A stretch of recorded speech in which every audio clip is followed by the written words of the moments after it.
Hello. In this video, I'm going to show you some high-level UX thinking for a babysitting app. And this particular babysitting app is done during the COVID-19, during the Corona time. So parents are kind of cautious and careful. So I'm showing you how I would kind of go about with this kind of process. Stay tuned.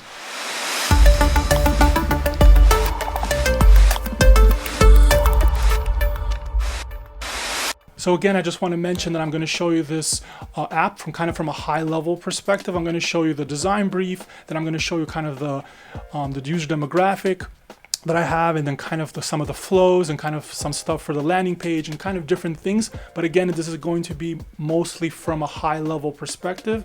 It's not going to be any literally visual designs, a lot of wireframes and kind of more of my thinking. So what you're looking here at the screen, so this would be the design brief, and I'll just read that off to you really fast. So because of COVID-19, parents are stressed because they cannot find a nanny for their kids. So we are imagining a scenario where the shelter-in-place order is removed and parents want an experience to find nannies for their kids. So what I'm tasked to do here is I'm tasked to design an experience that connects parents to nannies while accounting for the current COVID crisis. And also I should do my best to provide a high-level flow supporting wireframes and as much detail as possible. And so this is my process of how I'm doing that. So before anything I start, I mostly do some research and try to find out the demographic of who this product and or service is going to be for. And for the most part, it's going to be based on my research. It's going to be for between ages of 25 to 42 for young parents, and between ages of 25 through 45 for single moms. And the next one is age 28 through 44 for single dads. So that's my target demographic of these users. And as far as marketing goes, a lot of people, so when people are searching for something like this, when people are searching for babysitters specifically, a lot of times they'll use local services. So they'll use something like Yelp and kind of see what's good there. So people will be coming either from Yelp. A lot of times they use Google as well. Facebook ads work really, really well as well as far as conversion. Also people use Craigslist and Facebook community as well. So this is where people will be coming, and then a lot of times they'll land from these places. It'll take them to the landing page, and in the landing page from a high level perspective, and based on my research that I did, I would want to have a video demonstrating safety with masks and gloves. Videos tend to convert really, really well, so it's a really good idea to have videos, especially at the very top of your website. Also, you want to have some large, strong copy in the hero section, also grabbing the user's attention. It's important to have a clear CTA and also a local phone number above the fold. So you want to have a good call to action button that will process them through the flow of the experience, and you want to have a local phone number. With this phone number, parents will feel safer to kind of call. You want to have a phone number so you see that it's like a legitimate business and you're able to actually speak to an actual human. And that makes parents feel safer because they're going to leave their children with strangers. And then you want to have testimonials of parents stating how much they love the service. Pretty much this would be other parents that have used this product and, kind of saying like how much they liked it and what how beneficial it's been to them and to their lives. Things like that, and that will make the user feel more comfortable that there's been positive reviews about it. Then you want to show positive local business ratings from Yelp and or Google. So also another positive thing that you could show the current user, basically the fact that other people have used it and they've rated this service 4.5 stars, 4.8 stars, 5 stars, good ratings like that. You also want to demonstrate all the safety precautions. So you want to show that they're using gloves, that they're using masks, that they're using hand sanitizers, things like that. You just want to show that somewhere on the landing page as well. You want to have some social proof, like articles from places like mom.com and Bloomberg. Pretty much you want to have, maybe if it's possible, to have some articles that are written externally, and you can have links on the site that live there that show support to this product being a good product. You want to show use very soft color schemes and light grays. kind of whites and light grays, because those convert really well. And this is kind of I think would be a good color schemes based on the research that I did and kind of how I saw other competitors using these kind of color schemes in this line of work. And also having mobile app experience, probably good to have that. Just it shows your website and appears your website to look more professional just by you having an app, or a way to download an app, or just an icon to download the app from the App Store. It just puts your product at a next level, at a higher level from my experience.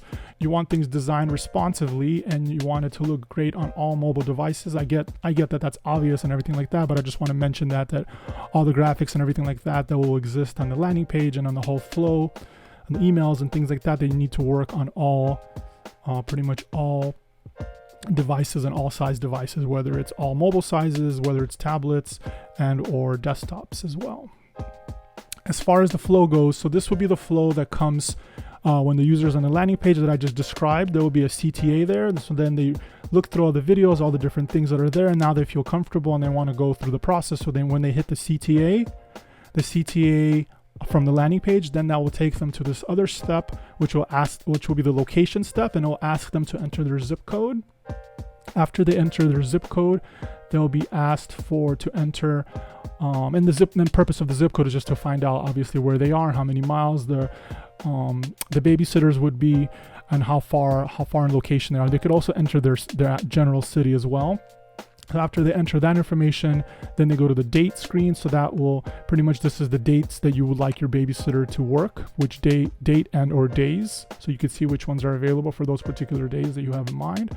After that step, it'll take you to decide if you want to plan this babysitter to come to your residence and babysit directly at your residence, or you want to take your children and or child to a daycare center or to their residence. After you make that selection, you'll choose, it'll be the age and sex of your kids. So then you'll choose their age, and you'll choose boy or girl, or boys or girls, or you'll choose if you're expecting, maybe you're expecting to have a baby in a few weeks or something like that. There will be an option for that as well, possibly. There could also be a lot of other scenarios, but I'm just I brainstormed these scenarios for now, but obviously this is very flexible and we can add more things, or I can add more things. Let's see. So then after that step, then you go to the different services, just so the parents can feel, kind of safe with the COVID-19 stuff happening. So you can have fever status every so often. Maybe the babysitter has a fever status, and they get those notifications, and they see that their fever status is fine. They have like 98.5.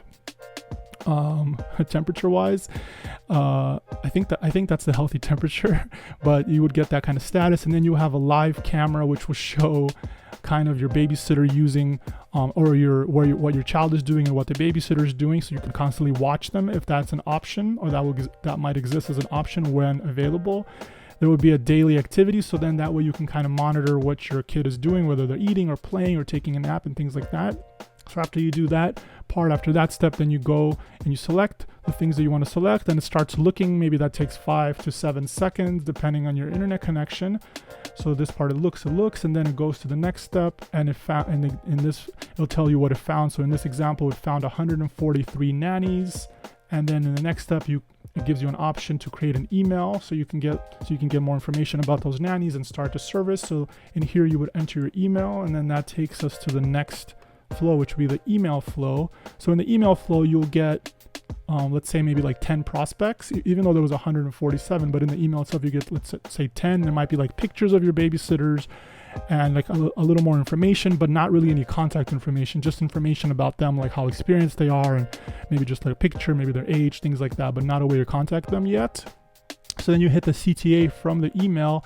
It takes you back to the website, and when you do that, it actually verifies. So in a hidden kind of way, you actually verify, the user verified that their email is legitimate because it brought them from their email back to the site, and they kind of get verified that way in a subtle way. And there they enter their password, or they create a password for themselves, and now they have an account, and now they're actually able to see those prospects and those babysitters through the website and or app.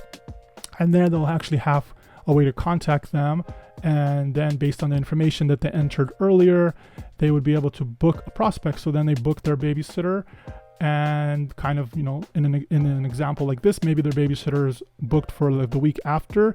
And while they're babysitting, I'll show you the babysitter flow. So while they're actually babysitting, so there will be a flow like this, where the user, the mom or the dad or the family, they're able to actually see their babysitter live on camera. This is my live on camera, quick little sketch, just showing from a high level. You're able to maybe control the camera or maybe send messages back and things like that. And also daily nanny fever status, as I mentioned earlier. You're able to see kind of the health of the nanny throughout the day, if that's something that's important to you, just to give you peace of mind as a parent. And lastly, you're able to see the daily activity status. So you're able to see, like at 9 o'clock in this example, maybe they're having breakfast or food or something like that. Then at 10:30, maybe they're playing with toys and the babysitter's playing with them. At 1 o'clock, maybe they're taking a nap, and at 3 o'clock, then maybe they're having snacks again. So you're able to see these kind of statuses throughout the day. Maybe potentially it's an email that you get, or you're able to see this kind of information directly in the app. So in a nutshell, that's pretty much kind of the high level of this app. Thanks for taking the time and checking this video out. I hope you got a little bit out of it. I realize there's not that much design, actual physical UI design that's done. I realize it's all from a high level, mostly high level thinking, but I hope you got a little bit out of it. I hope you got a chance to see kind of how I think and kind of how I do stuff with this is what I do with most of my designs. This is kind of my process with everything. And sometimes I add a couple more steps, sometimes I remove a couple steps, it just depends, but for the most part, this is kind of my process. I hope you had a good time, and I hope there was some nuggets that you got out of it that you potentially can add to maybe some of your process. Anyways, have a good one, and I'll see you in the next video. Bye.